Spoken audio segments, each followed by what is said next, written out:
Okay,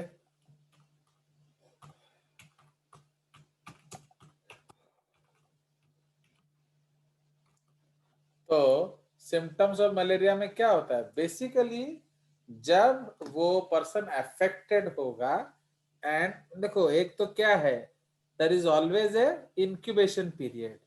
incubation period का मतलब क्या होता है? It is the time between the infection to the appearance of first symptom, है कि नहीं? तो ये पीरियड में शांति रहती है, कोई प्रॉब्लम नहीं होता। Yes sir. बट जैसे सिम्टम्स आया, so that is the case. तो इसलिए डिफरेंट ऑर्गेनिजम्स का डिफरेंट इंक्यूबेशन पीरियड होता है, ठीक है?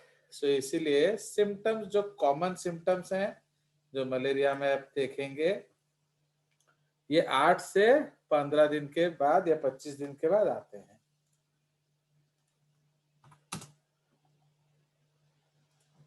So symptoms typically begin 8 to 25 days following infection. Okay, जब पहली बार काटा होगा उससे 8 से 25 दिन में आएगा, बट वो फिर बार बार आएगा, है कि नहीं? तो फर्स्ट टाइम आना में होता है, but may occur later in those who have taken anti malarial medications. Suppose हम लोग प्रिवेंटिव्स ले रहे हैं, तो उसमें आपका पैथोजन होगा, ओके, बट सिम्टम देर से आएगा, ठीक है? क्यों? बिकॉज आप प्रिवेंशन ले रहे हो। तो since you are taking prevention, it will come later. तो सबसे पहला जो है वो फ्लू लाइक सिम्टम्स आएंगे। Initially common to all malarial are similar to flu like symptoms, okay? जैसे थोड़ा सा तबीयत खराब होगा एंड सर्दी खांसी होगा, इस तरह से, बट वो बढ़ के, okay, and can resemble other conditions such as sepsis, gastroenteritis and viral diseases, ठीक है? नाउ जो प्रेजेंटेशन में क्या क्या हो सकते हैं? इन द प्रेजेंटेशन माने जो डिजीजेस में, द प्रेजेंटेशन में include headache, fever, shivering, joint pain, vomiting, hemolytic anemia, jaundice, hemoglobin in urine, retinal damage and convulsions। तो ये सब आपका हो सकता है। जो कॉमन सिम्टम्स है उसको पैरोक्सिज्म बोला जाता है, जो बार बार आता है कि नहीं? जिसको कि हम लोग क्लासिकल सिम्टम्स बोलते हैं। The classical symptoms of malaria is paroxysm. Paroxysm, एक cyclical occurrence of sudden coldness followed by shivering and then fever and sweating, occurring every 2 days in tertian fever, okay, every 3 days in quartan fever, okay? तो इसमें आपका tertian मतलब क्या है? हर तीसरे दिन, तो मतलब 2 दिन के बाद आएगा।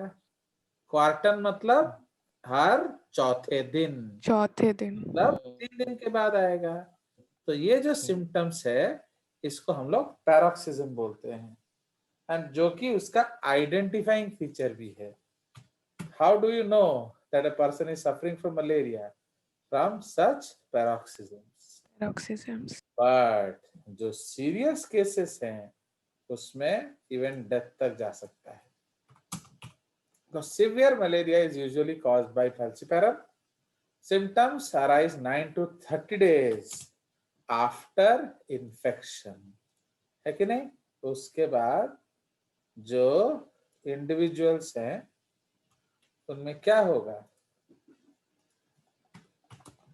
So individuals with cerebral malaria frequently exhibit neurological symptoms, including abnormal posturing, nystagmus, conjugate gaze palsy. Conjugate gaze palsy का मतलब क्या है? ओके, आपका जो आईज है वो इकट्ठा नहीं घूमेंगे एक दिशा में, ओके? तो like that, opisthotonus, okay, and seizures और कोमा। ये सब अलग अलग सिम्टम्स है इसका, जो ऑफिशियल टर्मिनोलॉजी है। ओके, नाउ इसमें मेन थिंग ये आपका न्यूरल प्रॉब्लम दिखाएगा, fine. So it is showing neural problems. चलिए, तो ये हमारा जो है, एंड सीवियर केसेस में तो कॉम्प्लिकेशन हो सकता है। चलिए, तो ये हमारा बेसिक स्टोरी है, तो इसको हम लोग आगे बढ़ाएंगे। Before ending the class I will show you the different structures. तो ये क्या है? ये आपका स्पोरोजॉइड स्टेज है। Okay, so this is the ultra structure of the sporozoite, and ये एक नॉन फीडिंग स्टेज है, ये फीड नहीं करता। एंड ये कहां से आता है? This is from mosquito. Okay, so this is from mosquito to man. तो ये मच्छर से मैन को आएगा, from mosquito to man, now produced by sporogony in the mosquito. Okay, तो मस्कीटो में आपका स्पोरोगोनी होता है, वहां से ये प्रोड्यूस्ड होगा। What is sporogony? Production of spores. ठीक है, now this is infective stage to man, and ये नॉन फीडिंग स्टेज। ठीक है, non feeding stage in humans, they are found in liver cells and also enter the RBCs, where they metamorphose to trophozoid forms. ठीक है, तो ये trophocyte form में change कर जाएगा। ठीक है, so this is with respect to what? This is with respect to your sporozoite. अब हम लोग देखेंगे ट्रोफोजॉइट स्टेज। देख रहे हो, ये पूरा सर्कुलर खाने वाला स्टेज है। So this is called the trophozoite stage. Now ये कहाँ होता है? Reported in RBC. तो ये रिपोर्टेड इन आरबीसी है। नहाओ, यहाँ हम लोग अलग अलग चीज देखेंगे। हीमोजोइन देख रहे हो, तो ये हीमोजोइन तो ये कहाँ से बना? फूड वैक्यूल से। नाउ अब ये नॉर्मल सेल है, आप देख रहे हो, तो इसीलिए ये फीडिंग स्टेज है आपका basically, and this will feed on what? तो फूड वैक्यूल्स में कौन है? हीमोग्लोबिन। तो इसीलिए उसका आउटपुट क्या है? हीमोजोइन। नाउ जब आपका, सपोज हम लोग एक आरबीसी बना रहे हैं, okay, suppose this is an RBC, okay, and इसके अंदर ये घुसता है, व्हाट? This trophocyte. तो अब उसके अंदर ये ट्रोफोसाइट घुसता है। सपोज ट्रोफोसाइट को हम रेड से बना रहे हैं, एक छोटा सा ट्रोफोसाइट घुसेगा एंड ये ऑलमोस्ट पूरा जगह ऑक्यूपाई करेगा। ठीक है, it will occupy the whole space. ठीक है, तो जब ये ऑक्यूपाई द होल स्पेस करेगा, अब ओके, ये this is the occupy the whole space of the what? जो आरबीसी, एंड उसके अंदर उसका न्यूक्लियस जो होगा वो भी एक कॉर्नर में आ जाएगा। Okay, the nucleus will come to the corner, and जो रेस्ट साइटोप्लाज्म है वो आपका क्या? वो आपका बाकी जगह भर जाएगा। सो बिकॉज जब ये खाना शुरू करेगा तो धीरे धीरे उसमें क्या एक्यूमुलेट हो जाएंगे? All your haemoglobin. तो ये खा के उसको बराबर कर देगा। तो अब जब इस सेल को हम स्टेन करेंगे, साइटोप्लाज्मिक स्टेन, तो क्या होगा? तो व्हेन वी स्टेन इट, तो इसको चलो हम लोग डिलीट कर देते हैं। तो जब हम इसको स्टेन करेंगे तो क्या होगा? ओनली आपका जो आउटर पार्ट स्टेन होगा। Fine, only this part will take the stain. तो अब ये किस जैसा दिख रहा है? एक रिंग जैसा। तो this is called signet ring cell. तो RBC infected with this trophozoite will ultimately look like a signet ring cell. ठीक है? एंड ये जो पलाड ग्रैन्यूल्स है या शफनस ग्रैन्यूल है, ऐसे अलग अलग तरीके के ग्रैन्यूल्स हैं, ये आपको बताएगा कि ये किसका ट्रोफोजॉइट है। Okay, so these are the details of this. Now इसमें आप देख रहे हो बाकी सब ऑर्गेनेल्स हैं। It is a normal cell and it will be dealing with food. ठीक है? Now from, तो इसीलिए हम लोग को एक चीज जानना है, जो स्पोरोजॉइट है, ओके, स्पोरोजॉइट जो है वो आपका कहाँ कहाँ जाएगा? It will infect fresh liver sales. Okay, ये फ्रेश लिवर सेल्स में जाएगा या फिर ये जाएगा आरबीसीज में। ठीक है? तो enter fresh, okay, enter fresh liver cells. तो ये उसका एक पाथ है, ये फ्रेश लिवर सेल्स में जाएगा, फिर वहां से कहा जाएगा? तो लिवर सेल से ये फिर आपके न्यू लिवर सेल्स में जाएंगे। Fine, so this is the concept. तो they will enter fresh liver cells and फिर फ्रेश लिवर सेल्स। तो जैसे ये फ्रेश लिवर सेल्स में जाएंगे, इनका नाम क्या बन जाएगा?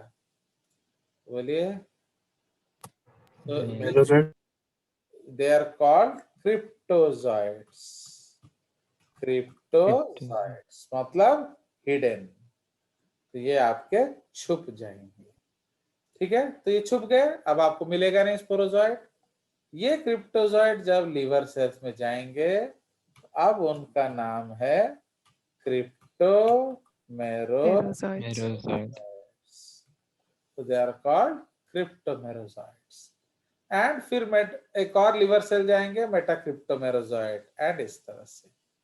नाउ जैसे ये लिवर सेल में घुसेगा, तो ये आपका इसका दो पाथवे है।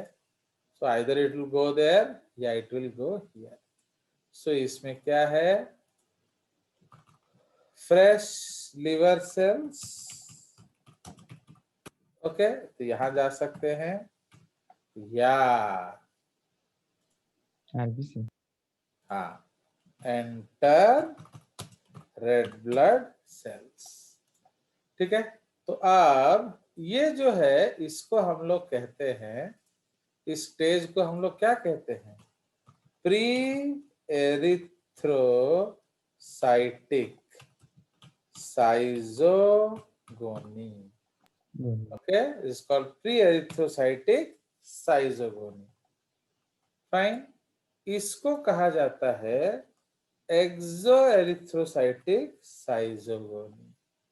ठीक है? ये आपका आरबीसी के बाहर होता है, बट इधर क्या होगा? तो एंटर एरिथ्रोसाइटिक्स। तो इसको हम लोग क्या बोलेंगे? This is called erythrocytic साइजोगोनी। Erythro,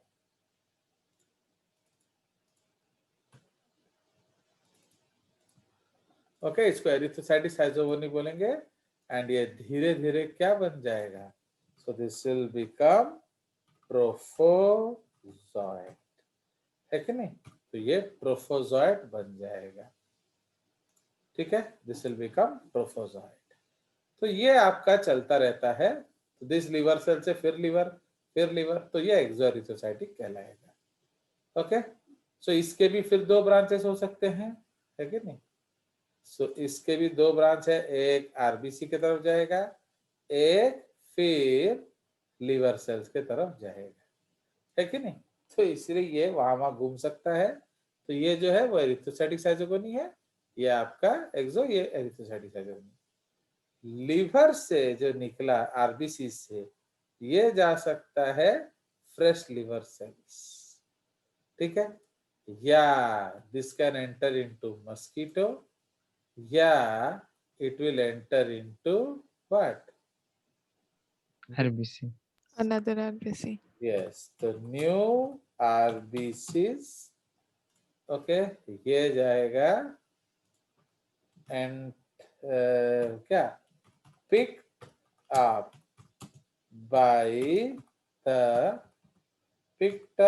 by the mosquitoes, okay, and ये एंटर क्या फ्रेश लिवर सेल्स, ठीक है। तो जो आपके फ्रेश लिवर सेल जाते हैं उन उस फिनोमिना को क्या कहा जाता है? That is called post erythrocytic साइजोगोनी, मतलब ये आरबीसी के बाद जाता है, ठीक है। This is called same